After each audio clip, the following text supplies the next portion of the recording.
मित्रों, आज हम गायत्री मंत्र के विषय में चर्चा करेंगे कि गायत्री मंत्र से किस प्रकार से लाभ लिया जाए, गायत्री मंत्र हमें कैसे फलित हो, उसके लिए क्या उपयोगी है, किस आधार पर हम जाप करें ताकि हमें गायत्री मंत्र फलित हो। तो आज हम आपको कुछ सूत्र बताने के लिए जा रहे हैं। उन सूत्रों के आधार पर यदि आप गायत्री की साधना करेंगे तो निश्चित रूप से आपको गायत्री मंत्र फलित होगा। उसके चमत्कार आपको दिखाई देंगे, क्योंकि वेदों में गायत्री मंत्र को सर्वोपरि मंत्र माना गया है। ब्रह्मांड में इससे बड़ा, इससे शक्तिशाली मंत्र कोई भी नहीं है। तो इस मंत्र को हम किस तरीके से इसका लाभ ले सकें, आज हम उसी के बारे में चर्चा करेंगे। राधे राधे, जय श्री कृष्णा, नमस्कार। मैं आचार्य पंडित गिरीश बारोलिया। गायत्री महामंत्र। ओम भूर्भुवः स्वाहा तत्सवितुर्वरेण्यं भर्गो देवस्य धीमहि धियो यो नः प्रचोदयात्। अखण्डमण्डलाकारं व्याप्तं येन चराचरं तत्पदं दर्शितं येन तस्मै श्रीगुरवे नमः। तस्मै श्रीगुरवे नमः। मित्रों, बहुत सारे लोग गायत्री मंत्र का जाप करते हैं और कई प्रकार की उनकी मनोकामना भी रहती है। मनुष्य स्वभाव है, बगैर किसी स्वार्थ के कोई भी व्यक्ति न मंदिर जाता है, न भगवान का जाप करता है, न किसी गुरु के पास में जाता है। तो जब हम गायत्री मंत्र का जाप करते हैं तो वह मंत्र हमें कैसे फलित हो, कैसे हम उस मंत्र का सही तरीके से उपयोग कर सकें, क्योंकि यह तो सत्य है कि गायत्री मंत्र एक विलक्षण मंत्र है। इसमें दिव्य शक्तियाँ छिपी हुई हैं। इसमें समस्त सृष्टि की जितनी भी शक्ति हैं सब इसमें समाहित हैं। यानी सिर्फ गायत्री मंत्र का जाप कर लेने से व्यक्ति के सारे देवी देवताओं का जाप हो जाता है। किस प्रकार से हम गायत्री मंत्र को जपें, इसके हम आज आपके लिए कुछ सूत्र बताने के लिए जा रहे हैं। सबसे पहला सूत्र है, यदि आप गायत्री मंत्र जपने के लिए जा रहे हैं तो सबसे पहले आपको गुरु वरण करना चाहिए। ऐसा गुरु बनाना चाहिए जिसने गायत्री की साधना की हो, जिसको उसका अनुभव हुआ हो। जब तक आप ऐसे गुरु का चयन नहीं करेंगे तब तक आपको गायत्री का मार्गदर्शन सही तरीके से नहीं मिलेगा। गुरु वरण करने से गुरु आपके लिए मार्गदर्शक का काम करता है। वह आपको बताता है कि कहाँ पर आपको किस आधार पर साधना करना है। वो आपकी मन स्थिति को परखता है, उस आधार पर आपके लिए निर्देश देता है। जैसे कि भौतिक जगत में जब आप पढ़ने के लिए जाते हैं तो वहाँ पर आपको गुरु की आवश्यकता होती है। एक नहीं, बहुत सारे गुरु आपको बनाना पड़ते हैं। पहली कक्षा का अलग गुरु होता है, मिडिल क्लास का अलग होता है, कॉलेज का अलग होता है, और इसके बाद जब आप सर्विस करते हैं तो सर्विस में भी आपका बॉस होता है, वो भी आपका एक प्रकार का गुरु होता है। तो कई प्रकार के गुरु हमें बनाना पड़ते हैं। वो क्यों बनाना पड़ते हैं? क्योंकि जो जिस विषय में माहिर होता है उसे गुरु बनाने से आपको लाभ होगा। जिसको कार चलाना नहीं आती उसको यदि आप गुरु बनाएंगे तो फिर काम कैसे चलेगा। इसलिए सबसे पहला है कि आप जिस मंत्र का जाप कर रहे हैं उस मंत्र का बारे में किसने पीएचडी करके रखी है। जैसे कि विश्वामित्र ने पीएचडी करके रखी थी, उन्होंने गायत्री मंत्र को सार्वजनिक किया था। इसी प्रकार से इस युग में आचार्य पंडित श्री राम शर्मा, जिन्होंने कि गायत्री मंत्र के ऊपर पीएचडी की, यानी उन्होंने गायत्री का साक्षात्कार किया, उन्होंने 24 लक्ष्य के पुरस्चरण किए। तो ऐसे गुरु के सानिध्य में यदि आप गायत्री मंत्र का जाप करते हैं तो फिर वो आपको कई गुना ज़्यादा आपको फलित होता है। दूसरी चीज़ है श्रद्धा और धैर्य। एक प्रसंग के माध्यम से आपको इस बात को हम समझाने का प्रयास करेंगे। एक दिन एक शिष्य ने अपने गुरु को नदी पर चलते हुए देखा।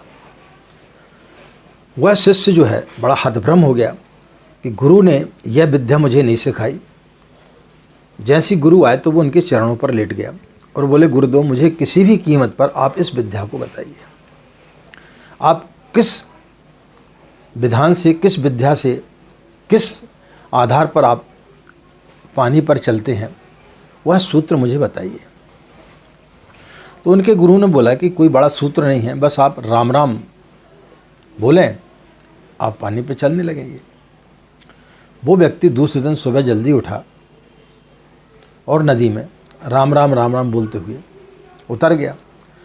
थोड़ी देर बाद वो डूबने लगा, मुंह में पानी भर गया, दौड़ करके बाहर निकला और अपने गुरु के पास में गया। बोले, आपने मुझे धोखा दे दिया, मैं तो डूब रहा था जबकि मुझे तैरना आता था, लेकिन फिर भी मैं राम राम जप रहा था कि शायद कुछ हो जाए। तब उसके गुरु ने बोला कि तुमने कितनी बार जपा? बोले, मैं तो कंटिन्यूस जप रहा था। बोले, लगातार जपने से नहीं होता है, व्यक्ति को सबसे पहली चीज़ है श्रद्धा होना चाहिए। यदि आपके अंदर श्रद्धा है तो एक बार राम नाम लेने से ही व्यक्ति भवसागर को पार उतर जाता है। नहीं तो आप जिंदगी भर राम राम जपते रहें। लेकिन यदि आपकी श्रद्धा नहीं है, आपके अंदर धैर्य नहीं है, श्रद्धा और सबरी, तो आपके अंदर जब तक श्रद्धा नहीं होगी तब तक आप ईश्वर को नहीं पा सकते, तब तक आप उस मंत्र का लाभ नहीं ले सकते। तो सबसे पहला सूत्र है गुरुवर्ण। दूसरी चीज़ है आपको उसके प्रति कितनी श्रद्धा है। जब तक आप अपनी श्रद्धा उस पर आरोपित नहीं करेंगे, उस मंत्र पर, जब तक आपको श्रद्धा नहीं होगी तब तक वो मंत्र आपको फलित नहीं होगा। जरूरी नहीं है कि आप 11 माला का जाप कर रहे हैं, कि आप लघु अनुष्ठान कर रहे हैं, कि आप पुरुष चरण कर रहे हैं, कि आप 1.25 लाख का अनुष्ठान कर रहे हैं, उससे कोई फर्क नहीं पड़ता। तो फिर आपके मन में ये विचार आएगा कि फिर हमें एक ही बार गायत्री मंत्र बोलना चाहिए, फिर हम 1.25 लाख का अनुष्ठान क्यों करें, हम पुरुष चरण क्यों करें, 11 माला का जाप क्यों करें। वो इसलिए करना पड़ता है कि व्यक्ति को एक अभ्यास होना चाहिए। व्यक्ति को जब हम 11 माला का जाप करते हैं, 1.25 लाख का अनुष्ठान करते हैं, तो 40 दिन में कभी न कभी कोई तो ऐसा क्षण आएगा जब हमारे अंदर श्रद्धा जागृत होगी और वह मंत्र जो है उस श्रद्धा में परिणत होकर के हमें उस परमात्मा तक ले जाएगा। तो ये निरंतर अभ्यास करने की प्रक्रिया है कि आप निरंतर अभ्यास करें। जिस प्रकार से कि आप सोते हैं, सोने का आप नित्य अभ्यास करते हैं, ज़िंदगी अब निकल जाती है, लेकिन आप बिस्तर पर जाते हैं, क्या आपको पता रहता है कि किस क्षण आपको नींद आई? आप कब तक जागते रहे तो आपको पता रहता है, लेकिन किस समय आपको नींद आई ये आपको ज्ञात नहीं होता है।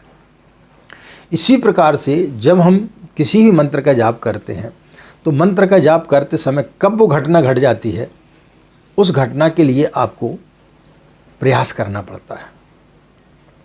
जैसे कि लोग बोलते हैं कि दिन भर में एक बार व्यक्ति के जिह्वा पर सरस्वती विराजमान होती है। अब आप दिन भर ना बोलें और उसका इंतज़ार करते हैं तो आपको कैसे पता चलेगा? वो तो घटना घट जाती है। बुद्ध जो है 6 साल तक भटकते रहे, वेदों का अध्ययन किया, हजारों साधु संतों के पास में गए, लेकिन उन्हें वो चीज़ नहीं मिली, वो बुद्धत्व को प्राप्त नहीं हो पा रहे थे। तब फिर वो जो है एक वृक्ष के नीचे आकर के बैठे और उन्होंने संकल्प लिया कि मैं जब तक नहीं उठूँगा तब तक मुझे ज्ञान प्राप्त नहीं होगा, जब तक मैं बुद्धत्व को प्राप्त नहीं होता तब तक मैं यहाँ पर बैठा रहूँगा।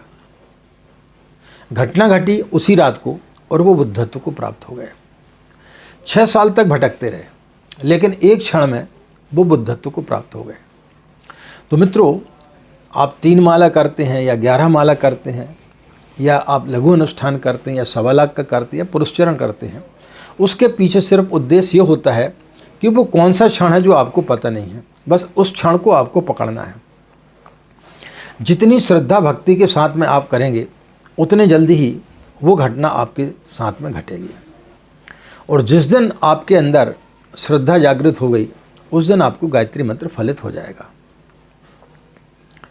तो उसके लिए धैर्य और अपनी पात्रता रखना बहुत ज़रूरी है। एक व्यक्ति ने एक 10 लाख रुपए की लॉटरी खरीदी। जब वो गांव से बाहर गया हुआ था उसी समय उस लॉटरी का परिणाम आया। उनके बच्चों को पता चला कि पिताजी की लॉटरी निकल गई है। अब सबके मन में ये विचार आया कि महंगी रकम है, बहुत बड़ी रकम है। यदि पिताजी को बताएंगे तो उनको अटैक ना आ जाए। तब सबने विचार विमर्श किया कि हमारे गांव में जो एक बहुत विद्वान पंडित हैं उनको बुला के लाया जाए, उनसे विचार विमर्श किया जाए। तो जब उनसे विचार विमर्श किया तो बोले ठीक है, आप मेरे ऊपर छोड़ दो, मैं उन्हें ठीक तरीके से समझा दूंगा। कुछ समय के पश्चात में उनके पिताजी वापस आए तो उन विद्वान पंडित ने उनसे बोला कि भाई साहब आप ये बताइए, यदि आपकी 10 लाख की लॉटरी खुल जाए तो आप क्या करेंगे? तो उस व्यक्ति ने बोला कि मैं आपको आधी रकम दे दूंगा। वो पंडित जी का हार्ट अटैक आ गया उनको। ऐसा क्यों हुआ? क्योंकि जो व्यक्ति ने 10 लाख की लॉटरी खरीदी थी वो पहले से अपने मन स्थिति को तैयार करके रखा था। उसने पूरी योजना बना ली थी कि जब मेरी 10 लाख की लॉटरी खुलेगी तो मैं क्या क्या करूँगा। लेकिन वह पंडित जो है उसके लिए तैयार नहीं था। उसको इस चीज़ की कभी आभास ही नहीं था कि कोई व्यक्ति मुझे 5 लाख रुपए दे सकता है। तो मित्रों, इसलिए भगवान जो है हमें धीरे धीरे चीज़ें देता है। अचानक यदि आपको कोई चीज़ दे दी जाए तो फिर आदमी जो है विक्षिप्त हो सकता है। इसलिए जब हम साधना करने बैठते हैं, जब हम माँ के समीप बैठते हैं, तो आप श्रद्धा के साथ में बैठें और आप किसी प्रकार की कोई भी कामना ना करें, क्योंकि ईश्वर को सब पता है कि आपको क्या चाहिए। तो ईश्वर आपको एकदम से कोई चीज़ नहीं देता। एकदम से ढेर सारी खुशियाँ यदि आपके पास आ जाएंगी तो उस पंडित जैसी आपकी स्थिति हो जाएगी। इसलिए ईश्वर धीरे धीरे देता है। इसको इस प्रकार से भी समझें कि आप यदि किसी कार्यालय में, आप किसी व्यक्ति के यहाँ पे कार्य करते हैं, आपको 15 दिन काम करते हुआ और आप सोचें कि मतलब उससे जो है आपको 5 लाख रुपए एडवांस मिल जाए आपकी बच्ची की शादी, तो वो देगा क्या? नहीं देगा। लेकिन उसी फर्म में यदि आप 20 साल से कार्यरत हैं तो हो सकता है कि वो मालिक आपका स्वयं आपकी बच्ची की शादी करा दे।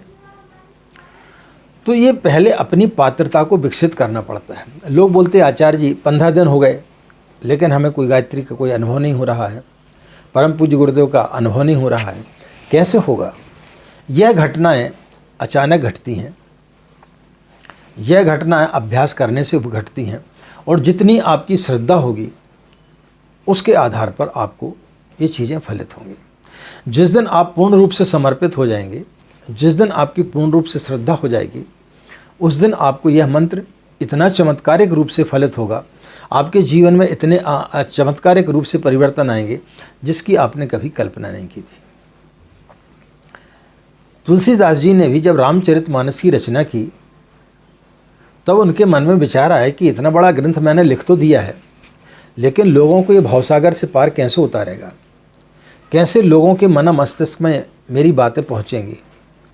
तब उन्होंने ध्यान किया, तब उन्होंने रामायण में सबसे पहला श्लोक लिखा, भवानी शंकरो वंदे श्रद्धा विश्वास रूपणों याभ्याम बिना न पश्यन्ति श्रद्धा शांतस्तुम ईश्वरम।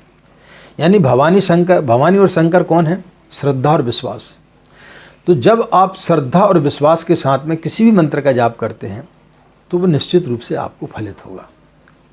तो मित्रों, यदि आप गायत्री की साधना करते हैं तो श्रद्धा और विश्वास के साथ में आप साधना करें। जितनी आपकी श्रद्धा होगी उतनी ही जल्दी आपको यह मंत्र फलित होगा। तो आशा मित्रों यह जानकारी आपके लिए रुचिकर लगी होगी और हम सोचते हैं कि आपके लिए निश्चित रूप से किसी न किसी रूप में यह फ़ायदा ज़रूर देगी। यदि आप गायत्री की साधना करते हैं तो आपकी कई भ्रांतियाँ दूर होंगी।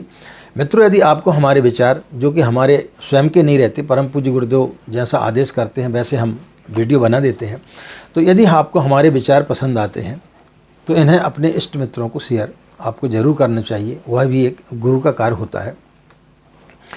यदि आप लोग हमारे चैनल से नए नए जुड़े हैं और आपने अभी तक हमारे चैनल को सब्सक्राइब नहीं किया है तो उसे सब्सक्राइब जरूर कर लें और इसी प्रकार अपना स्नेह व प्यार हमें देते रहें। आप आज का दिन मंगल में हो, आप लोग खुश रहें, मस्त रहें। माँ गायत्री की असीम कृपा इसी प्रकार आप लोगों पर बनी रहे। आज की बात समाप्त। नमस्कार। ओम शांति।